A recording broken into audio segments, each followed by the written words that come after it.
umaga po sa bawat isa. Magandang umaga po dito sa ating sanctuaryo. Sa nanonood po sa online, sa Facebook, sa YouTube. Magandang umaga po sa lahat. Pakisabi nga po sa inyo mga katabi na nauuhaw ako sa presensya ng Panginoon. Nauuhaw ako sa presensya ng... Tayo po tumayo at magbigay galang sa salita ng Diyos.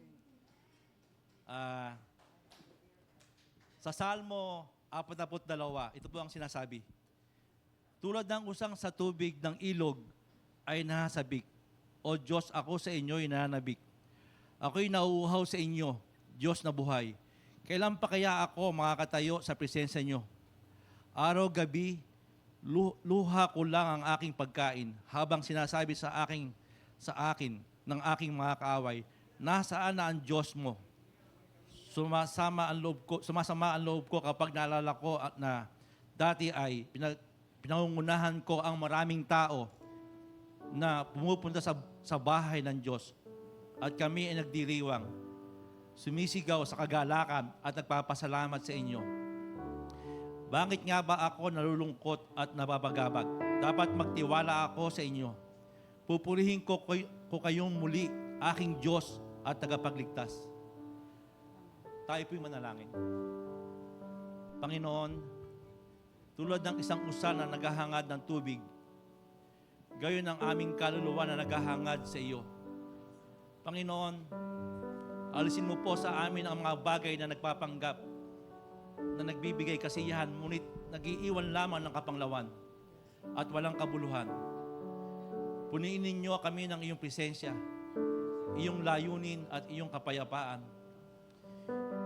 Pinapaubayan namin sa iyo ang aming mga pagmamalaki at ang aming mga plano. Dahil alam namin ikaw lamang ang tunay na makapagbibigay kasiyahan sa uhaw na kaluluwa. Sa gitna ng aming mga pagsubok, tulungan ninyo kami na hanapin ang iyong mukha at magtiwala sa iyong kalooban. Ama, sa mga oras na ito, napakabuti mo, Panginoon. Lord, hindi namin masukat ang lawak ng iyong pagmamahal sa amin. Ang lalim, ang taas, O Diyos. Panginoon, ikaw ang unang nagmahal sa amin, O Diyos. Kami po ay humingi ng tawad sa iyo sa aming mga nagawang pagkakasala sa mga oras na ito. Sinasadya man o di sinasadya, O Diyos. Ito po ay aming hinihingi ng tawad sa pamamagitan ng Panginoong Jesucristo na aming tagapagligtas. Salamat po, Panginoon, sa umagang ito at kami po ay nagising, O Diyos, upang makapagpuri sa iyo, Panginoon, upang maluwalhati ka namin sa umagang ito, O Diyos. Lord, kung sino man ang itataas mo sa aming kalagitnaan, O Diyos, I pray for the double portion of your anointing, O God. Lord, sa aming pag-aawitan, Panginoon, hindi po kami umaawit, Panginoon, sa mga tao, O Diyos. Kami po ay umaawit, Panginoon, sa iyo lamang, Panginoon. Sa iyo lamang, Panginoon, O Diyos. Ama, napakabuti mo, Panginoon, sa mga oras na ito. Sa iyo po lahat ng papuri, pasalamat at kaluwalhatian sa natatanging pangalan ng Panginoong Jesucristo na aming tagapagligtas. Amen. Amen. Praise the Lord. Sumigaw nga po ng hallelujah ang mga sabik ng magpuri sa ating Panginoon. Hallelujah!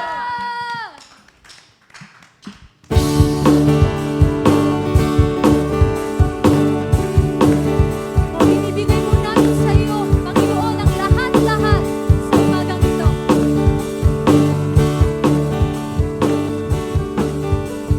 Ikaw ang kalakasan sa oras ng kahinaan, O Diyos magpagkailanman.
Mahal na mahal kita, Panginoon. Mahal kita, Panginoon. Mahal na mahal kita, Panginoon.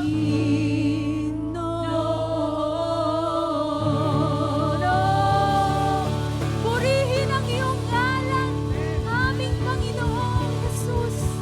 Hallelujah! Itaas po natin ang ating mga kamay. Damhin po natin ang presensya ng ating Panginoon sa umagang ito.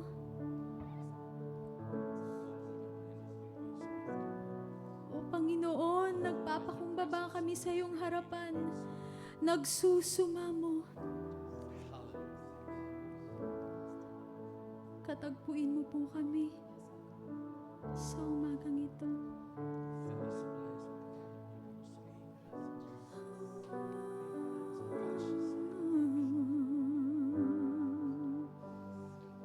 We long for your presence, O Lord. Narito kami, nagpapakumbaba, sumasamba sa iisang Diyos. Hinahanap namin kariktan ng iyong mukha, sumasamo sa iyong pagkilos. Narito kami, nagpapakumbaba, sumasamba, Sumasamba sa iisang Diyos. Hinahanap namin kariktan ng iyong mukha, sumasamo sa iyong pagkilos. Narito kami, O Diyos. Narito kami, nagpapakumbaba, sumasamba sa isang Diyos.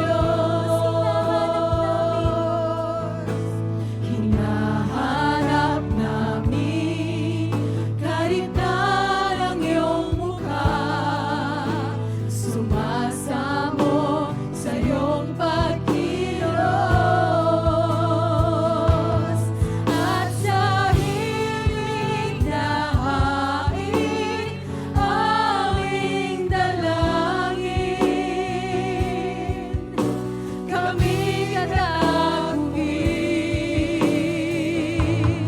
Iparanas mo sa amin ang iyong kapangyarihan. Iparanas mo, Diyos.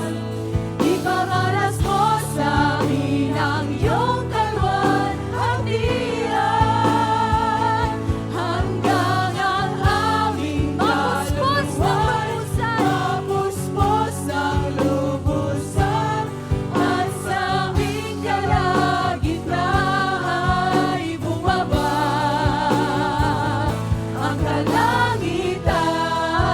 Dakila ang iyong ngalan. Dakila ang iyong Iparanas mo sa ngalan. amin. Iparanas mo sa amin ang iyong kapangyarihan. Iparanas mo sa amin ang iyong kalwalhatian, hanggang ang aming kaluluwa'y mapuspos ng lubusan, at sa aming kalagitnaan ay bumaba ang kalangitan. Dakila ang iyong ngalan. Iparanas mo sa amin ang iyong kapangyarihan. Yes, O Lord. Ipamalas mo sa amin ang iyong kalwalhatian,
Ibinababa po namin sa iyong harapan.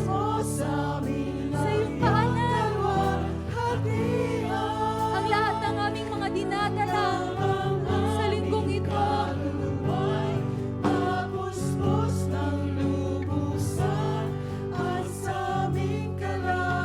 At wala po kaming ibang iisipin kundi Ikaw, O Diyos. Patuloy mo po kaming ilayo sa mundong ito at akayin papalapit sa iyo. Sa iyong presensya, O dakila ka. Iparanas mo sa amin ang iyong kapangyarihan. Ipamalas mo sa amin ang iyong kalwalhatian. Hanggang ang aming kaluluwa mapuspos ng lubusan at sa aming kalagitnaan ay bumaba ang kalangitan. Dakila ang iyong ngalan. Dakila ang iyong ngalan. Dakila ang iyong ngalan. Dakila ang iyong ngalan.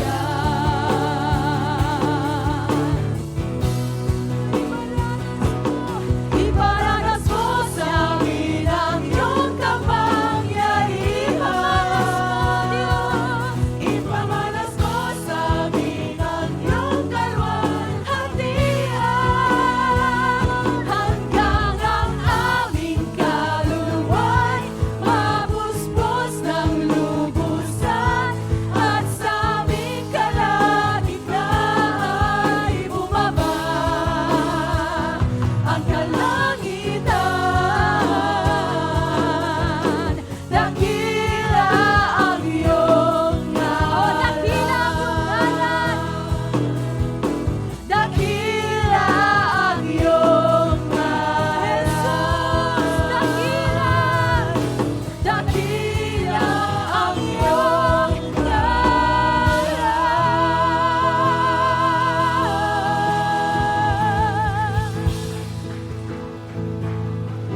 Hallelujah. Pinupuri ka namin, Panginoon. Sinasamba ka namin. Niluluwalhati ka namin.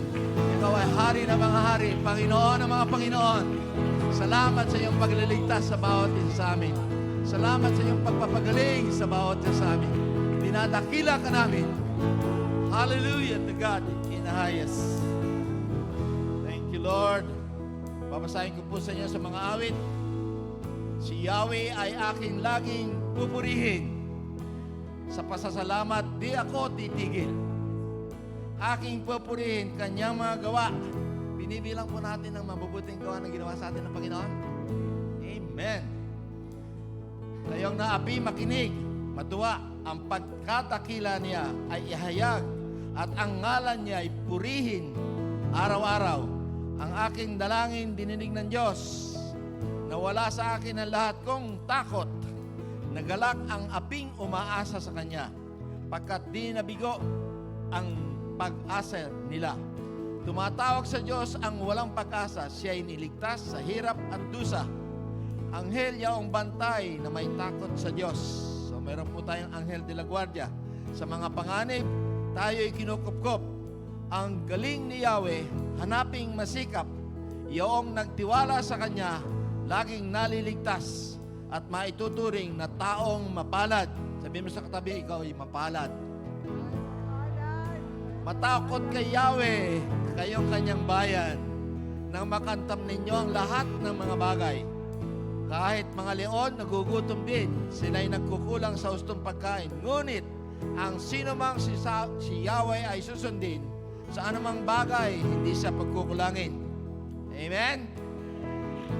Palakpakan natin ang Panginoon. Salamat, Panginoon, sa iyong mga pagpapala, sa iyong pag-iingat, sa iyong mga biyaya, sa iyong pagsubaybay sa bawat isa sa amin. Sa iyo ang kapurihan, kaluwalhatian, sa pangalan ng Ama, ng Anak, ng Espiritu Santo. Tayo pong lahat ay magpulakpak sa Panginoon. Bless one another. Hallelujah. Shake hands with one another before we sit down. Thank you, worship team. You are anointed.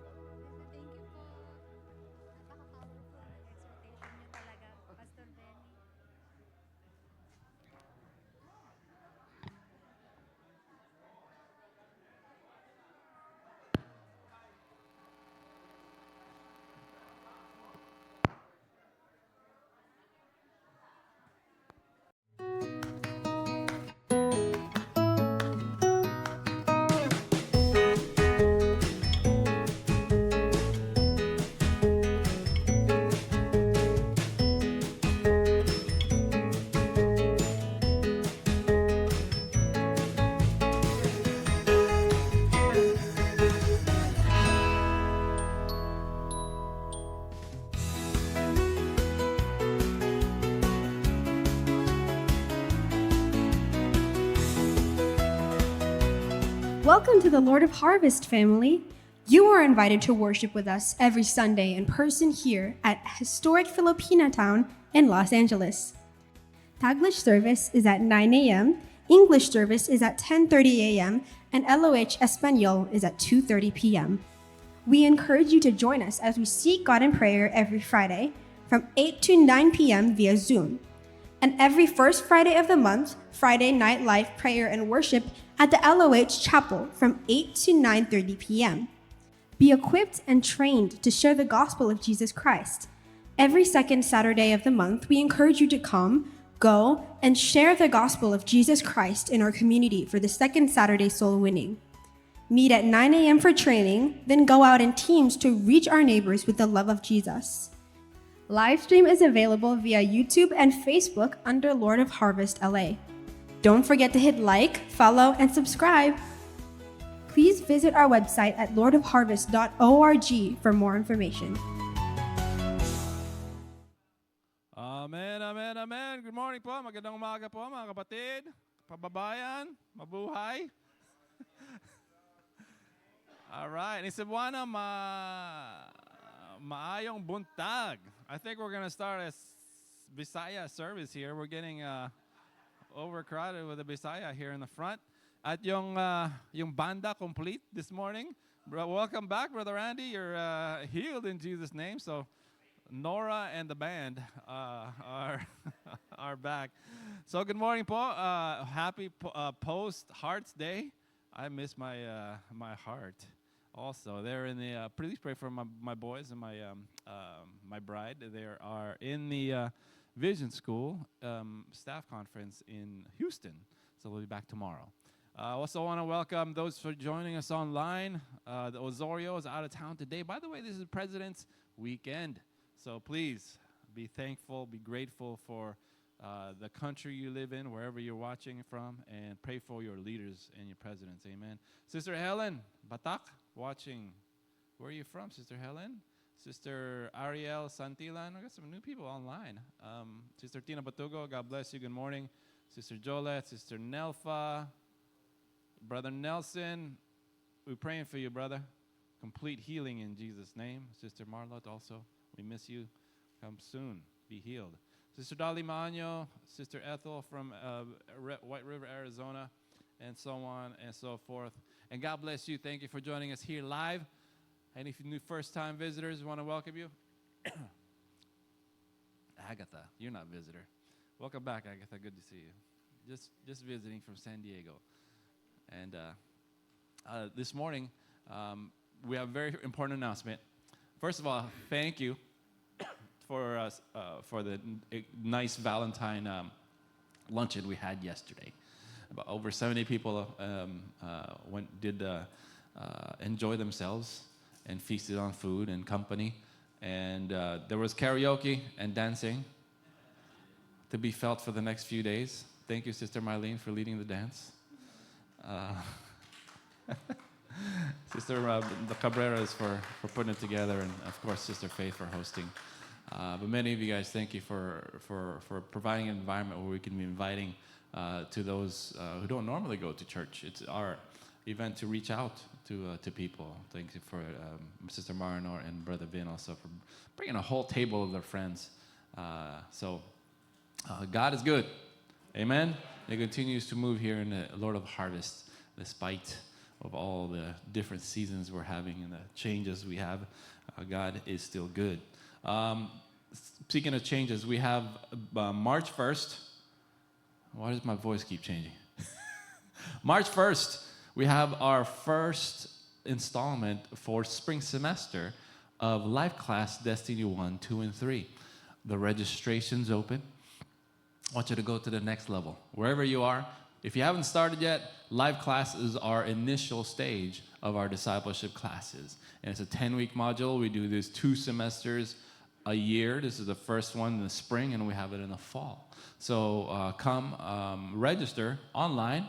If you need help, ask Pastor Bell, ask any one of us, any of the young people. We can get you registered right away. If you are in Destiny 1, 2, or 3, if you're taking a break and you want to get back in, register so we can get all the teachers in place and online And that's going to start in about 3 weeks, I believe. It's already the middle and late February. So register now, and it's $35. That is inflation free.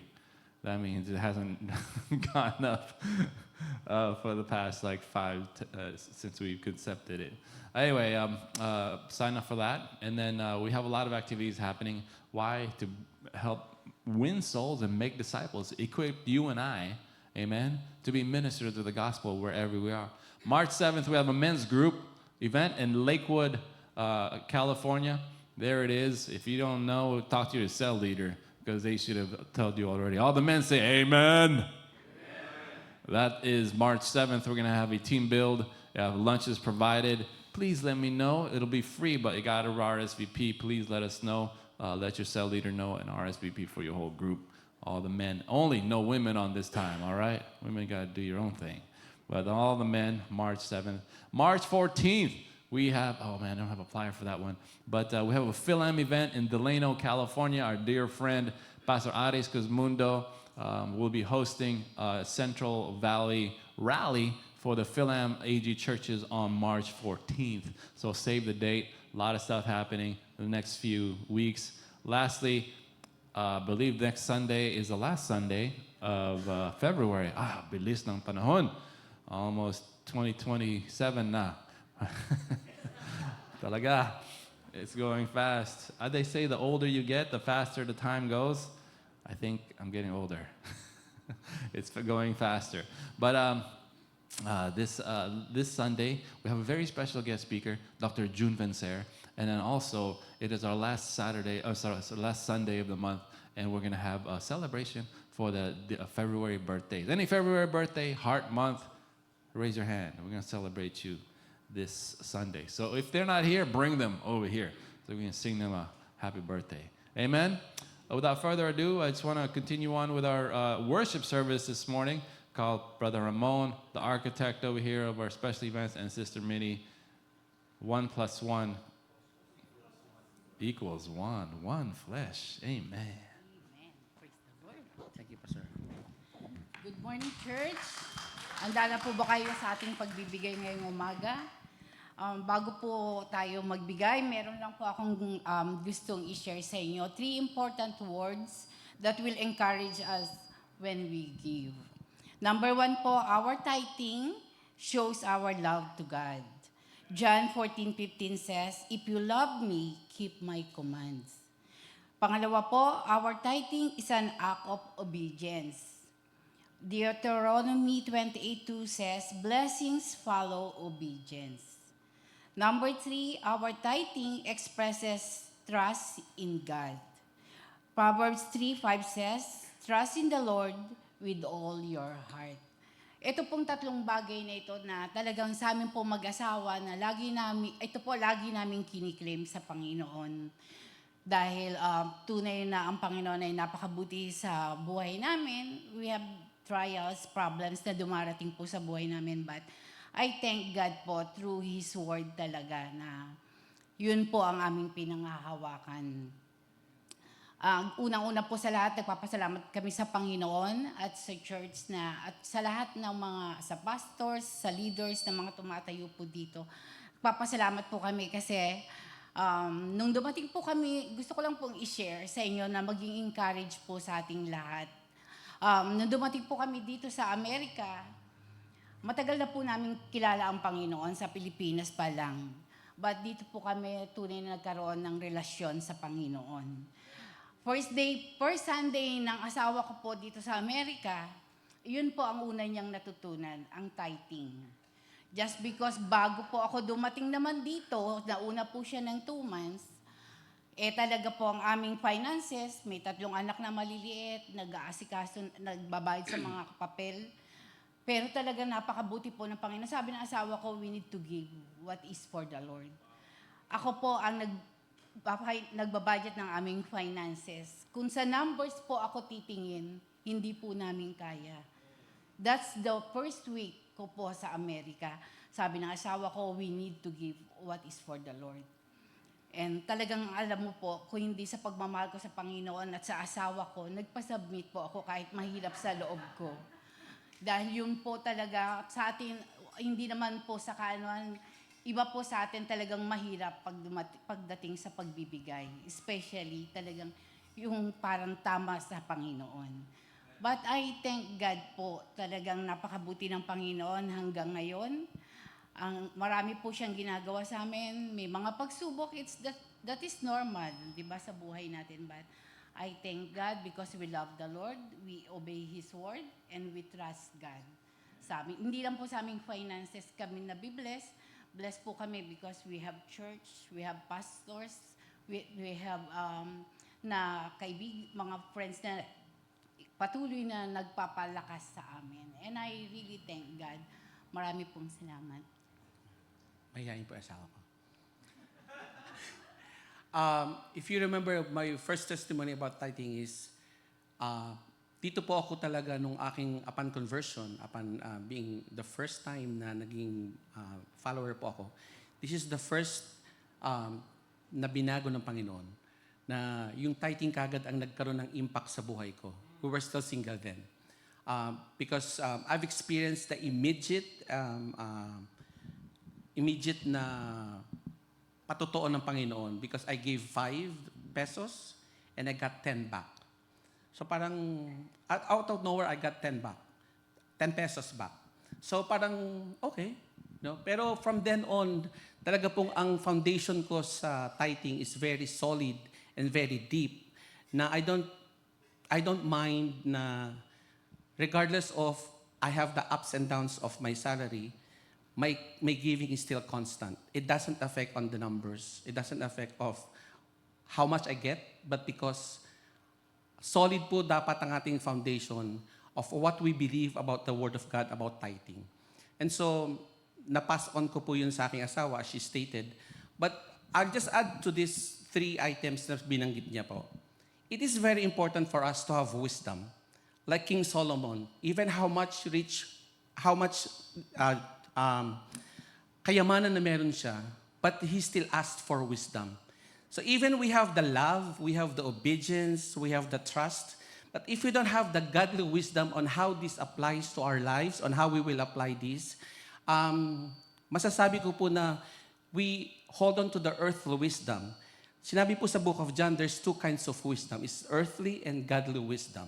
Wisdom from God. Yun po mas importante, na we hear from God, we ask for wisdom from God on how we will apply what we've heard, what we've learned about obedience. Kasi po pwede tayo mag-obey without coming wisdom from the God, right? We obey because of our heart dictates. We can trust because our heart dictates, but our mind dictates. But how the wisdom from God applies of our obedience, of our love, of our trust when it comes to our tithing. It's very important po na malaman natin na ang lahat ng ito ay galing sa Panginoon. Ang lahat ng meron tayo galing sa Panginoon. And it's rightfully our responsibility and our duty as a believer of Christ to follow what the Bible says about tithing. And so I will encourage everyone na kung tayo po ay dumarating sa punto na will I give or should I give? Ask wisdom from God.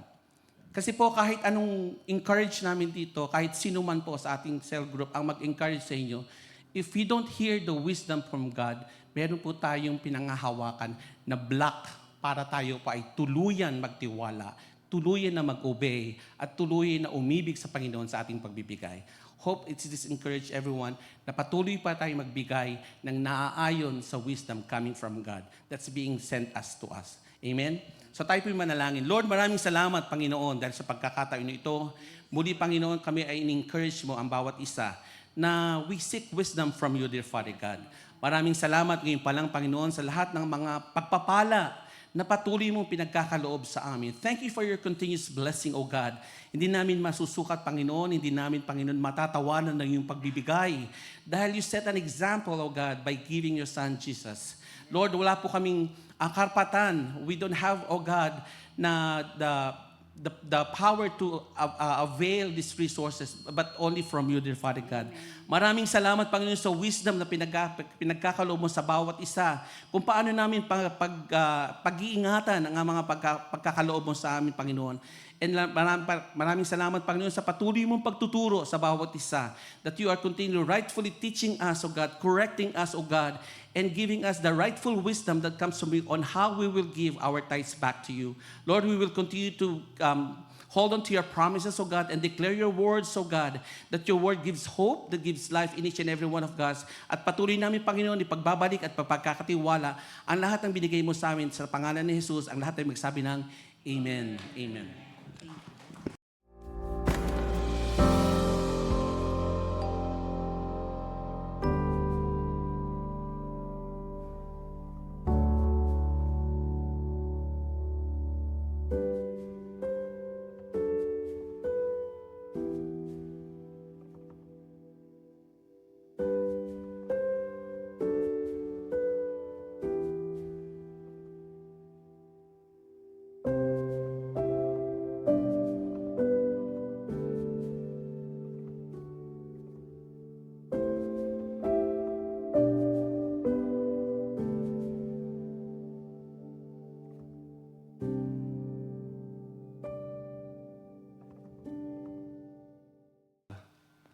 Biblical math upon your generosity and your covenant with God. Amen.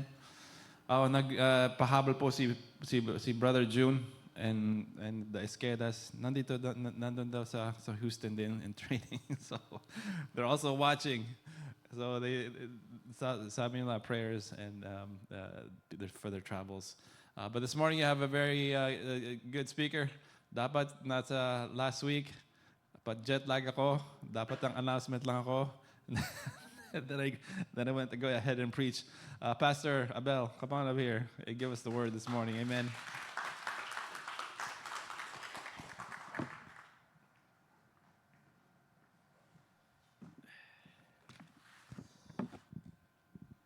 Magandang umaga po. Pinapalakpakan niyo pa ako para naman di niyo ako kilala. Hindi na lang. Si Lord ang palakpakan niyo. Si Lord dapat ang palakpakan natin. Diba? Amen. So, ipagpapatuloy ko lang po yung message ni Pastor John last Sunday. Hindi po kami nag-usap pero mabuti siya nag-preach. Kasi yun sanang ipipreach ko.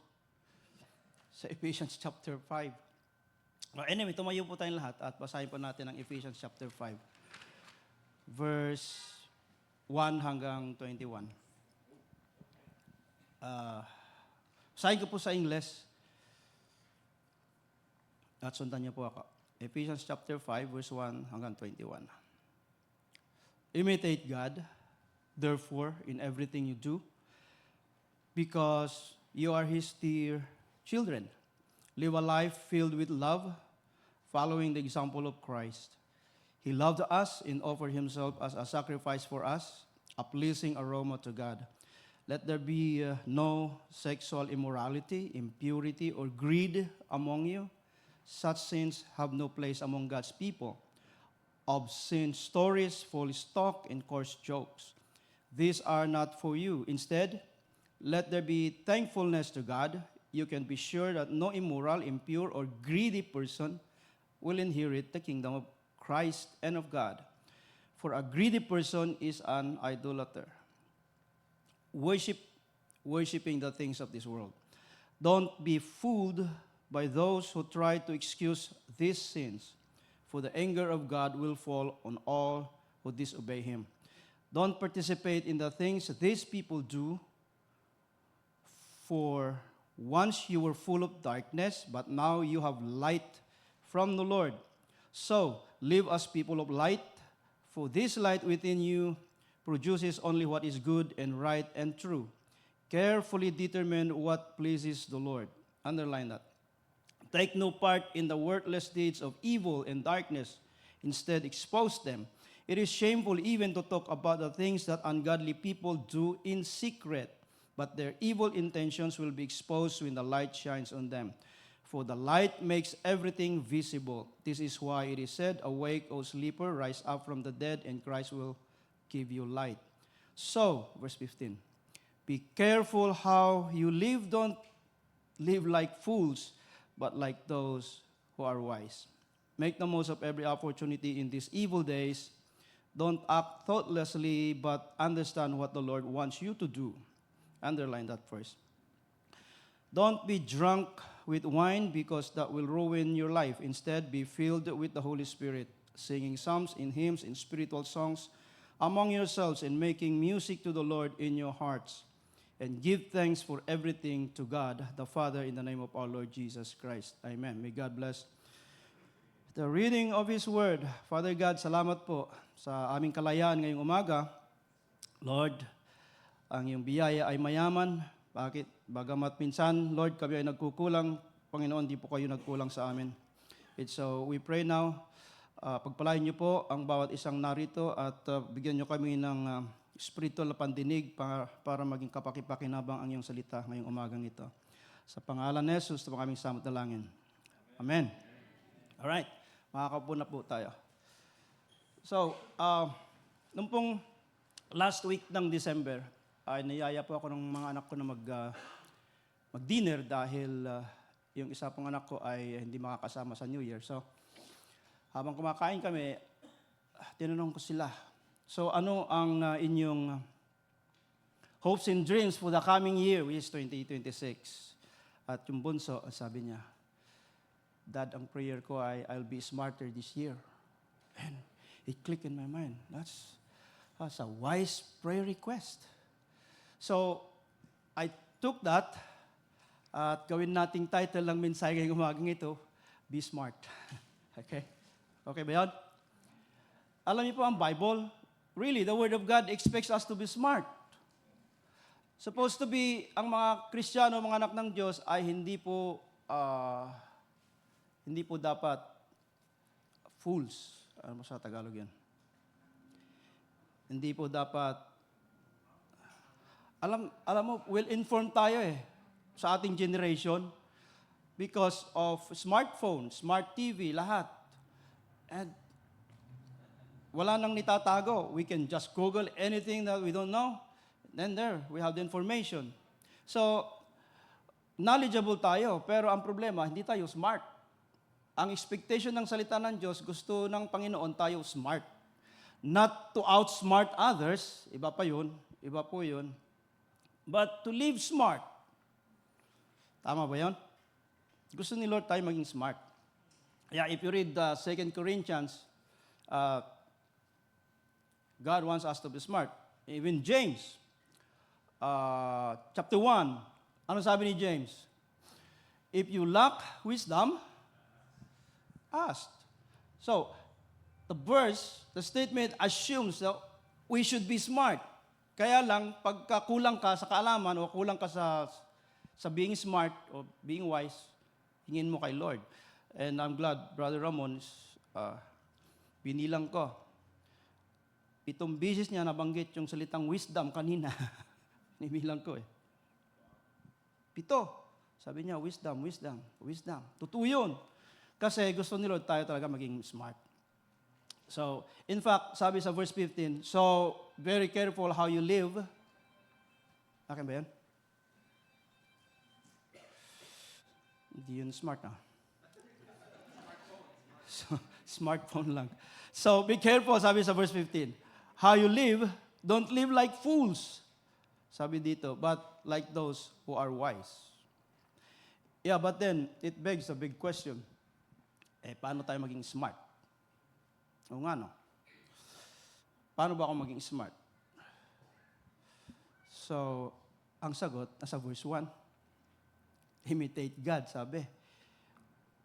Kaya lang, it's hard to imitate God kung hindi ka naman born again. So, you need a born-again experience para ma-imitate mo si Lord. Now that we are born again, to be smart is to be an imitators of God. Sa other translation, it says imitators. But sa binasa natin kanyang umaga sabi to imitate God in everything you do. So, smart yun, di ba? Nung gayain natin si Lord sa lahat ng ginagawa natin, alam ko madaling sabihin pero ang hirap gawin. But yun ang sabi ng Bible.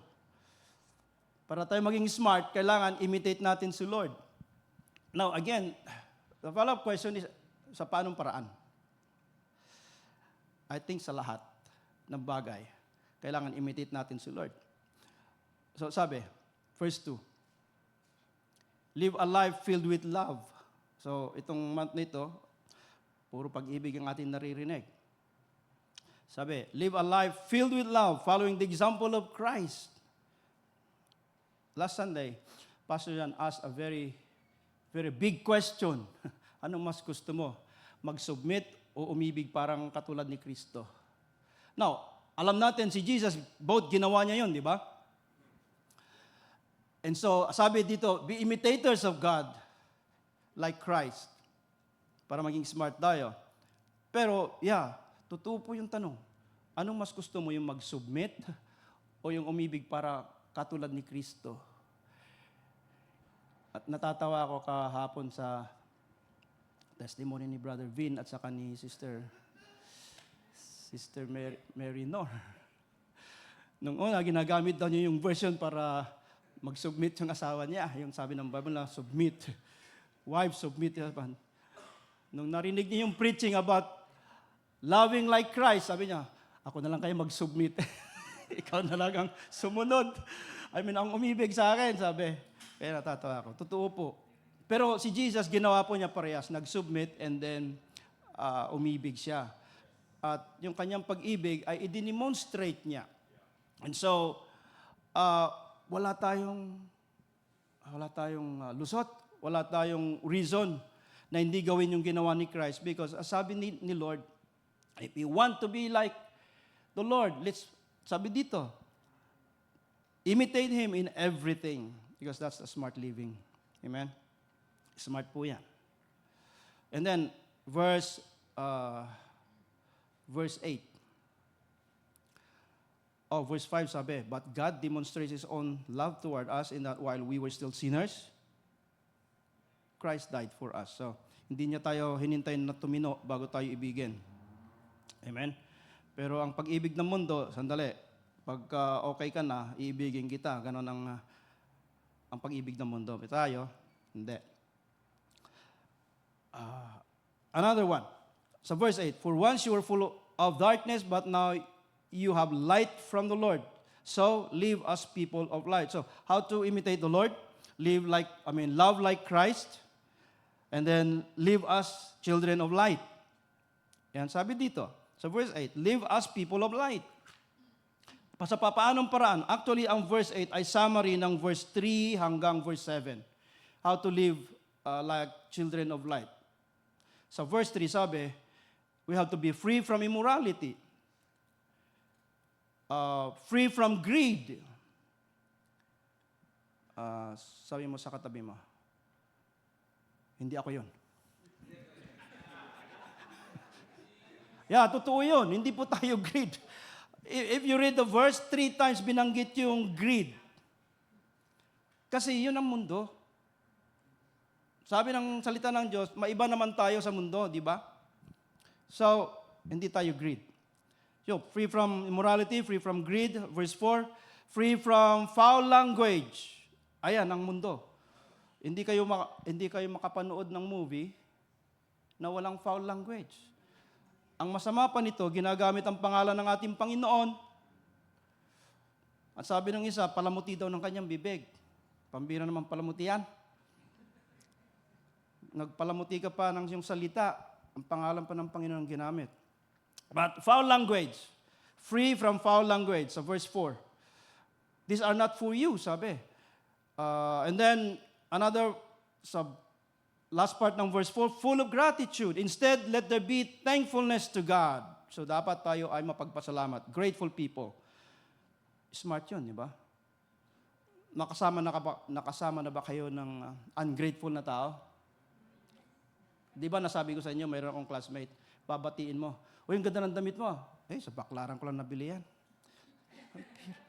Nalaman ko tuloy na mumurahin. Di ba? 3 laba lang yan, tanggalin butunes, sabi. Pampira naman to. Kahit anong sabihin mo sa kanya, may sasabihin siya negative. Magandang umaga, sabihin mo sa kanya. Ang ganda ng araw ngayon. Maya-maya, iulan na yan. Mayroon pa talagang taong ganun. Ungrateful. Pero tayo, mga anak ni Lord, smart tayo, di ba? Grateful people. Yan po yung mga anak ni Lord. Smart, grateful. And then obedient people. Smart po yung mga obedient. For the anger of the Lord, sabi dito, will fall on all who disobey Him. So, ibig sabihin, kailangan maging obedient tayo. Sa last part po ng verse 6 yan. So, another one, how to, saan na ba tayo? Imitate God. No. How to, love like Christ, live as children of light, and then C, generous like Christ. So, hindi ko na i-emphasize yan kasi ang haba ng sermon ni Brother Ramon kanina. Narinig nyo pa yung kanyang testimony. Totoo po yun.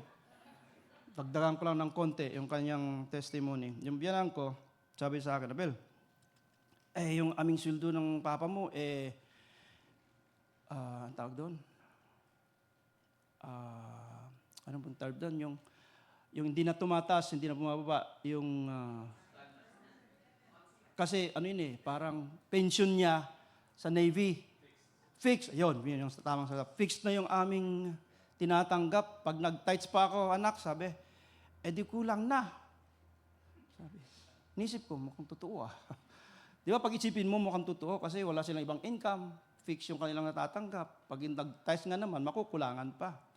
Pero magtataka ka, maya't maya may nasisira, may panggastos. Maya't maya nababangga yung mga dalawa niyang anak. Nangihingi ng pera, mayroon namang ibibigay. Sabi ko, mag-tithe ka na lang. Sabi ng salita ng Diyos, I will rebuke the devourer. So, nag-umpisa na siyang magbigay, pero hindi pa tithe. Nagbigay lang ng konti kung anong madukot sa bulsa. Ganun. Nung bandang huli, mag-tithe na nga. So, after 1 year, sabi niya, Bel, wala ngayong aksidente Wala ngayong nasisira sabi ko sa inyo, totoo yung salita ng Diyos. Totoo yun. Hindi mo po pwedeng baliin ang salita ng Diyos at expect mo na be blessed ka ni Lord. Hindi po pwede yun. So, be generous like Christ, sabi po dito. Amen? Sabi nga ng salita ng Diyos, sabi sa message, I like how it was translated, it was written in sa Message Bible. You are familiar with the generosity of our Master Jesus Christ. Sabi sa 2 Corinthians chapter 8, verse 9. Pwede niyong i-google sa the Message Bible. You are familiar with the generosity of our Lord, Master Jesus Christ. Rich as He was, He gave it all away for us. In one stroke, He became poor, and we became rich. Totoo yan. He became poor para po we become rich. Amen? Alright, how to be smart? Redeem the time, sabi sa verse 16. Make the most of every opportunity in these evil days. Dapat hindi na tayo pwedeng kukuya-kuya-kuy kasi masasama ng ating panahon. Aywan ko po nung kapanahonan ni Pastor Benny, pero alam niyo ng panahon namin, ang kasalanan ng mga estudyante, umihi sa pader. Naglagay ng chewing gum sa ilalim ng lamesa. Pag napatawag yung estudyante sa principal's office, naglagay yan ng chewing gum sa ilalim ng lamesa o kaya umihi sa pader. Ganun ang kasalanan namin ng araw. O kaya nagtapon ng balat ng candy sa ground. Pero noong isang linggo, binabasa ko yung FBI report. Asan na yun? Ito to. The FBI's latest crime in schools report reveals nearly 1.3 million crimes occurred in school properties from 2020 to 2024. So, from 2020 to 2024, 1.3 million crimes committed in schools. Ano yung crime? Ito, assault, larceny, theft, drug, narcotic offenses, vandalism of property, weapon law violations, sexual assault. Pambira, non-rape ng mga estudyante. Samantala, di ba nung araw, ayawan ko sa inyo, pero yun lang ang kasalanan namin. Chewing gum. But, tama po ang Bible, sabi, we are living in an evil day. So, anong gagawin natin? Let us make the most of every opportunity. That's smart. Sa Matthew chapter 24 po, kung basahin nyo, Jesus gave us 4 categories of the signs of the last days. And all of them are happening in our days. And I heard Pastor Benny one time said, I want to see the Lord coming in my time. Mukhang mangyayari. Alam niyo ba yun? Dahil kung bantayan niyo lahat ng nangyayari all over the world, exactly what Jesus said is happening now. Religious sign, social sign, political sign, everything is happening now. So, there's no time for us to waste. Tama? Wala po tayong dapat panahon na sasayangin pa. 2 minutes. Okay, to be smart, verse 10. Carefully determine what pleases the Lord. Ay, ito. Ang dapat ating bantayan. Don't act thoughtlessly, sabi sa verse 17, but understand what the Lord wants you to do. Now, we have a lot of information about the Bible, about what God wants us to do. But the question is how much we have done what He wants us to do. Gaano natin nagagawa yung gusto ni Lord na gawin natin? Because all we have to do is read the Word of God and then we are knowledgeable of what the will of the Lord is, di ba? Pero, ang tanong, gaano ko nagagampanan yung nakakalugod sa Panginoon at gusto niyang gawin ko? Because ang sabi dito, understand, not only understand, but do what the Lord wants you to do. Of course, we need to read the Bible every day. God wants us to do that because gusto niya maging maalam tayo sa salita ng Diyos. Gusto niya mag-pray tayo every day. Kaya si Jesus, every morning, nagpipray yan. Kaya yun ang ginagaya natin, nagdi-devotion tayo tuwing umaga. Kaya lang, pagka tumatanda kayo katulad ko, ang hirap ng gumising sa umaga. Ewan ko kay Pastor John. Anyway, and this is very important. Gather around fellow believers. Yung nakikipag-fellowship kayo sa kapwa mananampalataya. Ang dami po natin matututunan. Ang dami, may encourage pa po tayo kung tayo nakikipag-gather sa kapwa mananampalataya. Kaya dito po napakahalaga ang cell group, ang life group. Yeah.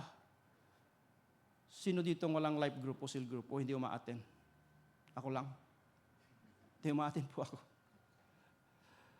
Yeah, atin po tayo ng life group. Kung wala po kayong life group, tumawag po kayo. Magtanong po kayo sa amin. Kailangan po natin ng life group. Alam niyo kung bakit nung first century Christians, bakit pinagpapatay sila at hindi sila naubos? Hindi sila natakot, hindi lalong lumago ang Kristyanismo.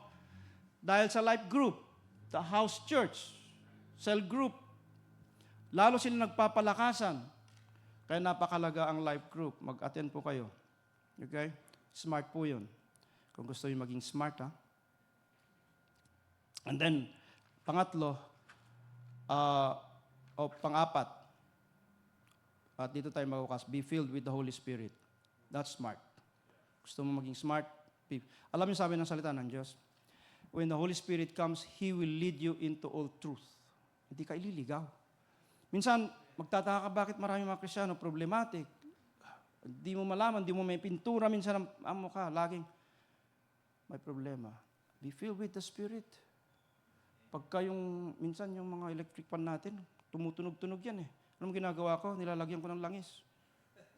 Nawawala yung ingay. Pagka isang Kristiyano maingay na, ay kulang na yan sa anointing ni Lord. Tama? Hindi na yan smart. Ang dami nating electric fan dito, kaya minsan wala nang maingay. Nilalagyan ko ng WD-40, langis. So be filled with the Spirit. That's smart. You want to be smart? Be filled with the Holy Spirit. Ay, paano tayo ma-filled ng Holy Spirit? Laging mag-attend sa Lord of Harvest, yan. Mag-worship lagi. Magbasa ng salita ng Diyos. Manalangin lagi. Tumawag sa Panginoong Yesus. Sabi sa verse 9, ito yung signs ng filled with the Holy Spirit. Words are seasoned with grace. Hindi nakakatisod. Sa verse 19 yun. Sa verse 20, grateful. Nabanggit natin kanina. Sa verse 21, submissive o humble. Yan. So, be smart. Sabi mo sa katabi mo, be smart. Yan. Pastor Jan.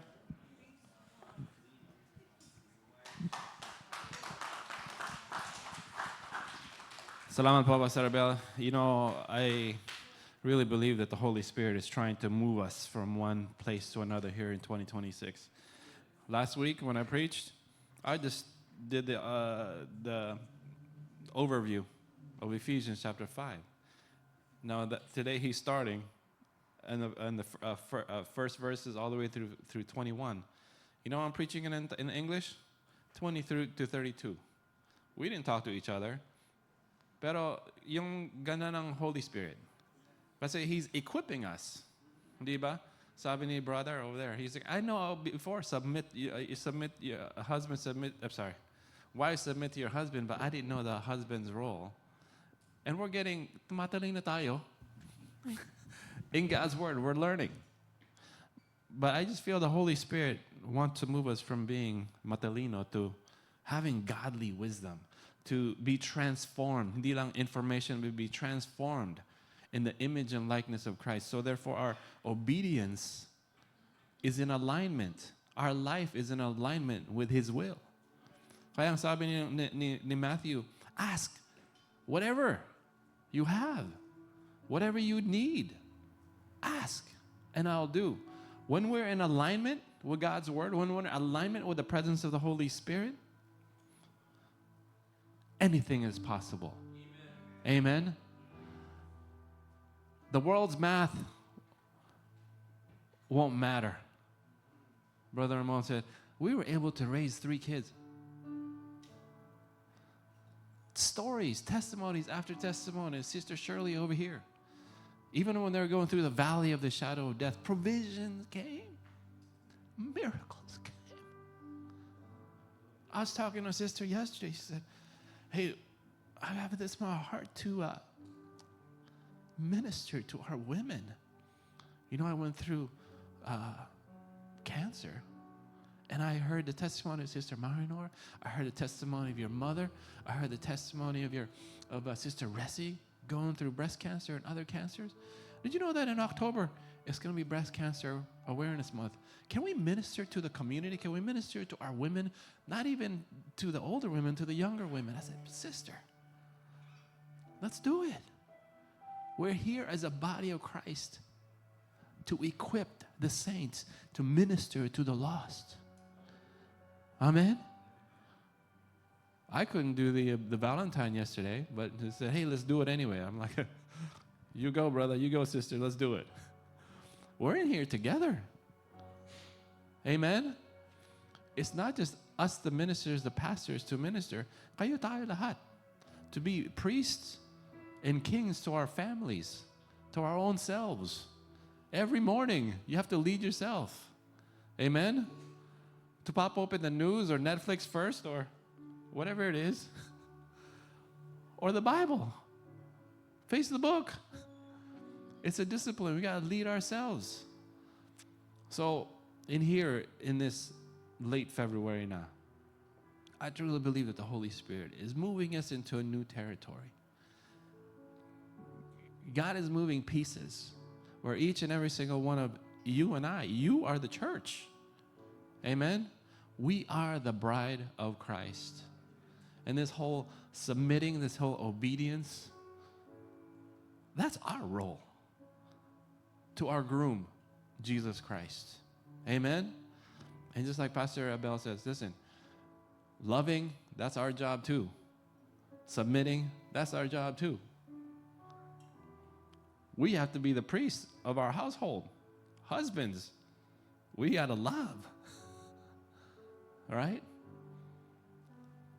So, as we conclude today, tayo po tayo lahat and just ask the Holy Spirit what He is leading us to today. Si Sister Nora, si Brother Arnold, magre-retire na. The Lord is leading them back to Cebu. Wow, retired life's nice, right? Pero sabi ni Pastor Benny, hindi tayo magre-retire, magre-refire lang. So they're going to refire the churches in Cebu. They're going to partner with the in-laws of the churches in Cebu. They're already talking about it with the leadership. Because we have a job to do. Hindi pa tayo patay. Meron tayong purpose. We have a destiny to build God's kingdom here on earth.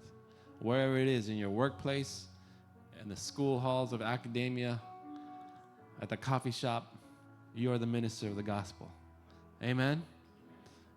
May you be equipped today. Father God, we thank you this morning for your word. Holy Spirit, we thank you for your presence, even though in this holiday weekend, we may be preoccupied with the comings and goings, but we know you're in this place, filling us, transforming us by your power. Holy Spirit, continue to knock at the door of our hearts. May we incline our ears to hear, obey, and go. Lord, I pray for my brothers and sisters here, co-disciples following Jesus Christ. Lord, may we serve you with all our heart, all our mind, all our soul, all our strength. Lord, I pray for those who are sick. Jesus, you said in your word, you were beaten, you suffered. By your stripes, we are healed. Lord, I pray for wholeness, emotionally, relationally, physically, financially. Lord, of your children here today, that you not only died for our salvation, but you suffered for our wholeness and our abundance. May we come to that realization today and that truth today, that you are calling us to love you and love others, to seek and save the lost. Not to just be blessed, but be a blessing. Thank you, Lord, for your favor. We thank you, Lord, for your abundance. May we use that for your glory. In the name of the Father, the Son, and the Holy Spirit. Everybody said, hey, God bless you. The rest of the day, be transformed. Amen. To be continued, English service.